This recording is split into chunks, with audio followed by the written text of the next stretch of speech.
Nini shida mwanangu? Tumbo linaniuma. Limekuanza saa ngapi? Tangia niko darasani.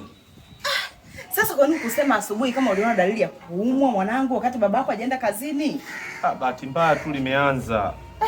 Basi subiri nikampigie simu ili aje na dawa akuletee, si sawa? Mama, siku zile nilivyovunja sahani lakini uliniambia dawa yangu iko jikoni inachemka. Sasa ile dawa haijaiva, unipe tu ninywe ile pale. Hivyo ni mbumbumbu. Wewe una akili sawa mwanangu? Unajua kuna wakati nawaza nasema huyu mtoto nilibadilishwa hospitali, niliokotoa nikaletewa nikaambiwa beba ndio kwako. Hivyo mzima kweli? Sasa mama, siku zile uliniambia dawa yangu mimi iko jikoni inachemka, sasa tumbo linaniuma, naomba ninywe. Ndio unaitaka sio? Naomba ile ninywe. Nakuletea mwanangu Haya. God have mercy upon us. Sasa mama, dawa yenyewe ndio hiyo. Kwa hiyo ulifikiri dawa gani? Mimi nilijua dawa ya kunywa. Wewe. Eti hiyo dawa. Wewe.